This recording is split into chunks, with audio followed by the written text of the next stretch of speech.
इनके एक कद्दावर नेता आजम खान साहब, जो कि अपने ही जानी मानी अभिनेत्री जया प्रदा जी के बारे में कितना गंदा कमेंट पास करते हैं।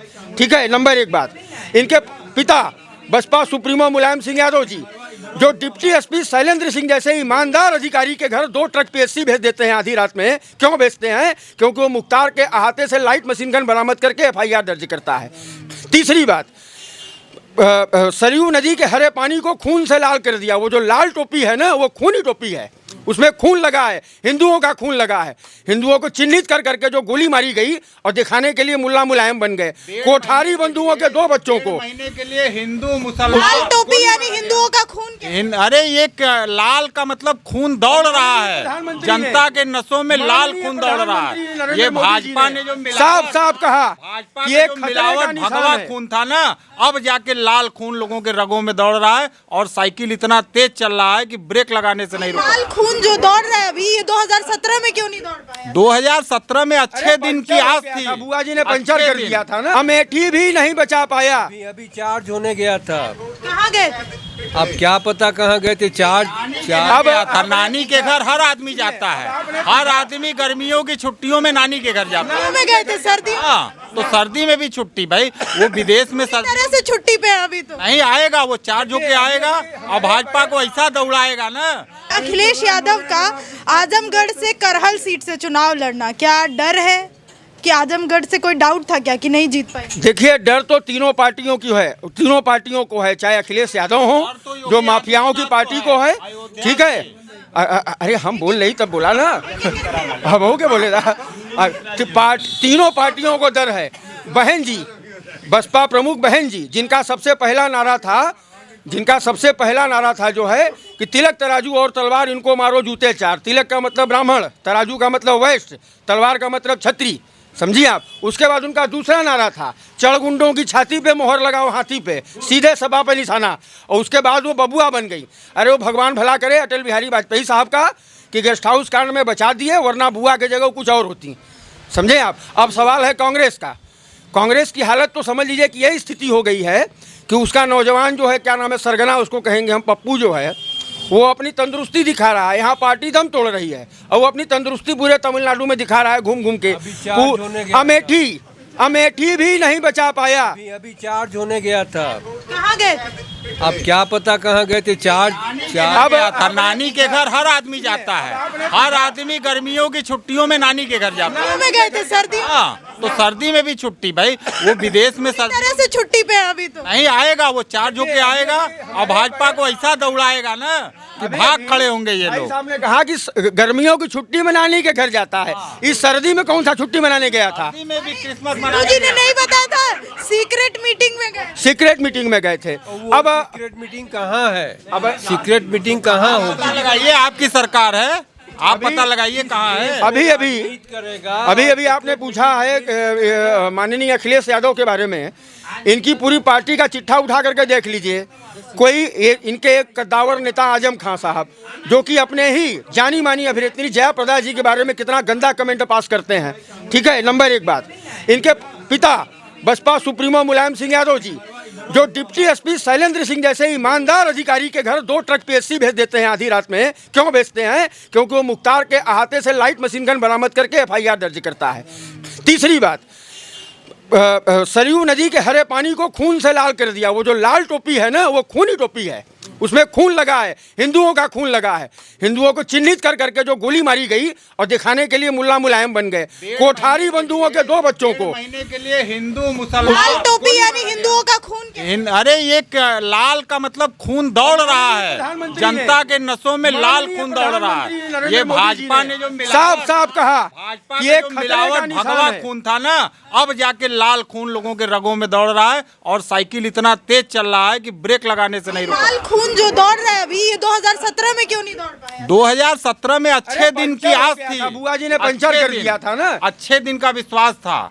हाँ, महंगी लाइट का इंतजार था, लहर करोड़ रोजगार था। मोदी लहर कहिए, योगी लहर कहिए, सब तो वही घर छोड़ के भागे हैं ना। तो कोई भी लहर कह लीजिए, कहाँ है वो लहर? तो अभी वो लहर नहीं है। कहाँ लहर है? आप देखिए ना, तीसरा लहर आने वाला है। ओपिनियन पोल वगैरह देखिए, उसमें तो बीजेपी तो सब खरीदा हुआ है ना, सारे चैनल बिके हुए हैं, सारे जो है पैसे पे सारे लोग बिके हैं, तो कहाँ से ये ओपिनियन देखिए पोल है? अपना पूर्व का अनुभव, ये सारे के सारे लोग अपना पूर्व का अनुभव बता रहे हैं। 5 साल शासन कोई भी सरकार करती है, 2 साल कोविड में चला गया मैडम, 2 साल कोविड में चला गया, 3 साल का शासन था योगी जी का, माननीय मुख्यमंत्री योगी जी का 3 साल का मात्र शासन। ईमानदारी से देखिए 2 साल कोविड में चला गया। उस कठिन दौर में भी देश को बचाना, आज इन लोगों की आंखों में रतौंधी हुआ है। आधे दुनिया में लॉकडाउन चल रहा है, नदियों में लाशें तैर रही थी, 10-10 हजार, अरे नदियों में क्या लाशें तैर रही थी, वहाँ शमशान में जगह नहीं था। हम लोग देखे हैं, हम लोग देख रहे थे, ऑक्सीजन की कमी थी और लोग मर रहे थे। ये तीसरा लहर ऑटोमेटिक भाजपा इसमें चली जाएगी। हाँ, राम मंदिर के चंदे से ये लोग चुनाव लड़ रहे हैं, इससे भ्रष्ट पार्टी को। अखिलेश यादव बोल रहे थे क्या कि वैक्सीन ही मत लगाओ, नहीं वैक्सीन तो, से बचाने के लिए जागरूकता फैला रहे थे, वैक्सीन मत लगाओ। वैक्सीन मत लगाओ, वैक्सीन तो भाई पैसा ले रहे थे ये लोग, तो वैक्सीन का पैसा ये लोग पेट्रोल से निकाले, और पूरा पेट्रोल का पैसा कोई हिसाबे नहीं है। ये बात बताइए, पश्चिमी यूपी पे चलते हैं, लगातार बीजेपी ये मुद्दा उठा रही है, नाहिद हसन, असलम चौधरी और रफीक अंसारी, तमाम ऐसे गुंडों को टिकट सपा दे रही है और दोबारा से दंगे करवाना चाहती है। गुंडे तो सबसे ज्यादा भाजपा के टिकट पाए हैं। आप एक लाइन से उठाइए ना, देखिए जितने गुंडे भाजपा में है इस समय, सभी दलों के गुंडे इस समय भाजपा में, इसलिए भाजपा गुंडी पार्टी है और 1 नंबर पे है गुंडई में, पूरे देश में, कश्मीर से कन्याकुमारी तक। अपराधियों को टिकट देने का लॉस नहीं होगा सब? नहीं, अपराधियों को टिकट तो सभी कोई दे रहा है ना। अब अपराधी भी तो इस समाज के अंग है, कहाँ जाएंगे बताइए आप? इस देश के अपराधी कहाँ जाएंगे, किस दल में जाएंगे? अरे नहीं जाएंगे और कहाँ जाएंगे, सपा में जाएंगे, समझिए आप, देश को बदनाम करेंगे, आधी रात को कोट खुलवाएंगे, आतंकवादियों को बचाएंगे, हैं, देश की महिलाओं के अंडरगारमेंट्स को देखेंगे, ये सब यही चाहती है। जब इनका सुप्रीमो बोल सकता है रेप कांड में कि बच्चे हैं, गलती हो जाती है, तो ऐसे पार्टी से आप क्या उम्मीद करेंगी? देश की महिलाओं का जीवन खतरे में है इस पार्टी से, ये आप समझ। और इसका प्रमुख उदाहरण देखिए ना कि घर की बहू, घर की छोटी बहू घर का त्याग करके भाजपा के विचारों में सम्मिलित हो गई, उसको खतरा था घर के कि बहू छोड़ के चली गई पार्टी, ये प्रदेश को क्या?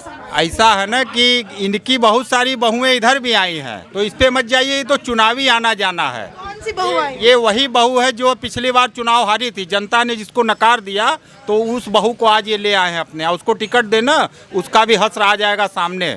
जो ये बहू लाए हैं, काहे चले गए इनके बड़े बड़े नेता? अच्छा, आप कह रहे हैं कि अपर्णा यादव का कोई जनाधार नहीं? अपर्णा यादव का जनाधार क्या है? पिछला चुनाव आप देख, अखिलेश यादव का क्या जनाधार था 2012 में? तो इस प्रदेश को बनाया है। आज जितना भी मेट्रो से लगाए सब उत्तर प्रदेश में योजनाएं हैं, ये तो सिर्फ फीता काटे हैं, सारा काम तो अखिलेश का किया हुआ। ईटा अखिलेश यादव रखे हैं, फीता ये ईटा, बिल्कुल ईटा रखे हैं, पूरा किए हैं। एकदम थोड़ा ही कर रहे हैं। अखिलेश यादव ने दावा किया था कि लखनऊ आगरा हाईवे एक्सप्रेस ऐसा मैं बनाया हूं कि जहां पे जहाज भी उतार लूंगा। जिस दिन उद्घाटन था उस दिन प्रमुख सूचना अधिकारी नवनीत सहगल साहब की गाड़ी, जो कि उन्हीं के सुरक्षा में लगी थी, वही गाड़ी उस पुल पे धंस गई। ये देखिए तमाशा। उसके बाद 1 हफ्ते के लिए उसको बंद कर दिया गया कि ट्राली भी चलाने लायक वो एक्सप्रेस नहीं बना। मोदी जी का भी जहाज उसी पे उड़ा था। अरे मोदी जी का जहाज उड़ा था, 9 करोड़ रुपया 9 करोड़ रुपया ज्ञानेश्वर पार्क में सांप को पकड़ने में खर्च कर दिए, और सांप पकड़ने वाले इटावा से आए थे, इच्छाधारी नाग पकड़ रहे थे। अच्छा बताइए, पश्चिमी यूपी कहीं ना कहीं बीजेपी के हाथ से निकल रहा है, दिख रहा है? बिल्कुल ऐसी कोई बात नहीं है। बीजेपी, और पश्चिम, आप सिर्फ 10 तारीख का इंतजार करिए और सुबह के 11 बजने का, समझ लिए आप। 10 तारीख को सुबह 11 बजते बजते बीजेपी जो है अपनी सरकार बना के दिखा देगी। और विकास का जो नारा है ना, इन लोगों ने नारा दिया है, लेकिन माननीय प्रधानमंत्री मोदी जी ने और आदरणीय योगी जी ने उसको चरितार्थ करके दिखाया है। 10 बार को बहुमत से सरकार बनी, तो इसके पीछे कारण क्या होगा? ईवीएम में गड़बड़ तो नहीं होगी? ईवीएम में तो इनका खेल है। ये जो भाई साहब इतना तेज बोल रहे हैं ना, पहले से हार मान लिए, पहले बबुआ तो पहले से हार मान लिया। इस बार जो ईवीएम पकड़ा तोड़ रही है, जब इस बार ईवीएम पकड़ा जाएगा या ईवीएम की चोरी पकड़ी जाएगी, तो अगला लोकसभा चुनाव मोदी को बांग्लादेश से लड़ना होगा। उत्तर प्रदेश या ईवीएम वाला जो खेल है, ये बीजेपी हर राज्य में क्यों नहीं खेलती है? बंगाल में क्यों नहीं खेलती है? राजस्थान में क्यों नहीं होता है? छत्तीसगढ़ में? इसका ये अपने इंटेलिजेंस से पता लगा लेते हैं ना कि कहाँ क्या पोजीशन है। जैसे बंगाल में ये हार रहे थे, तो वहाँ वो वाला ईवीएम नहीं लगाए। इस बार बैटरी बदल के ये लोग यूपी के लिए रखे हैं, लेकिन जनता उसको भी बेनकाब कर जीतते हैं मतलब वहाँ ईवीएम खराब। ईवीएम इनका गड़बड़ रहता है। यूपी में ये लोग ईवीएम रखे हैं जो पश्चिमी उत्तर प्रदेश के लिए, पूर्वांचल के लिए, वो सारा ईवीएम इनका फेल हो जाएगा, कुछ काम नहीं करेगा। जनता ही इनके साथ नहीं है तो ईवीएम क्या करेगा? जब किसको वोट कर रहे हैं? साइकिल को मिलेगा, उसके बाद जहाँ कम पड़ेगा कांग्रेस को मिलेगा। और ये बिजली को लेके कहा जा रहा है कि 2012 से 2017 तक तो बिजली ही नहीं आती थी, अभी 300 यूनिट फ्री देने की। केंद्र से कोयला नहीं मिलता था, केंद्र से कोयला नहीं मिलता था, बिजली का संकट था। आज इनकी जो है डबल इंजन की सरकार है, अब भीगा कोयला दे रहे हैं, इसलिए देखिए हल्का बिजली आ रहा है। कम से कम ये स्वयं स्वीकार रहे हैं कि डबल इंजन की सरकार है। इसका मतलब विकास हो रहा है, तभी ना ये स्वीकार रहे हैं कि डबल इंजन चल रही है। डबल इंजन चलेगी तभी ना विकास होगा। विनाश ज्यादा हो रहा है विकास। ये तो भाई 150 यूनिट बिजली बेचने के चक्कर में ऐसा कह रहे हैं। पहले से चोरी का इनका नियत है ना। कह रहे हैं 300 यूनिट लेंगे, 150 बेचने के बजाय पहले से ही घोटा। पहले फरोख्त की मतलब जब सपा में बिजली, मतलब जैसे पैसा लेती थी सपा सरकार, तब तो बिजली नहीं दे पाई। अब बताइए फ्री में कहाँ से देगी? अरे बिजली नहीं देगी महाराज, फ्री तो छोड़ दीजिए आप। ये खाली लोक लुभावन भाव है, भाव। बिजली नहीं देना है महाराज, फ्री और नगद तो छोड़ ही दीजिए आप। देना कुछ नहीं है, खाली लेना है, खाली लेना है। एक काला पत्थर चिपकाना है, ये होगा। अरे हम कह रहे हैं कि अखिलेश जी बार बार बोल रहे हैं कि हम पेंशन को जो खत्म किया है बीजेपी ने, पुरानी पेंशन जो थी, उसका फायदा मिलेगा। अरे इसको सपा सुप्रीमो खुद खत्म किए हैं माननीय मुलायम सिंह यादव जी। ये कहाँ से शुरू करेंगे और देंगे कहाँ से? 90,000 करोड़ रुपया बिजली का बाकी है इनके समय का। ये फ्री बिजली देंगे कहाँ से? ये फ्री लैपटॉप देंगे कहाँ से? ये खाली बेवकूफ़ बनाने का काम इनका है। फ्री लैपटॉप तो योगी जी भी दे रहे हैं। योगी जी ने जो लैपटॉप दिया है वो बाकायदा एकदम ढंग के लोगों को दिया है, मूर्खों को नहीं।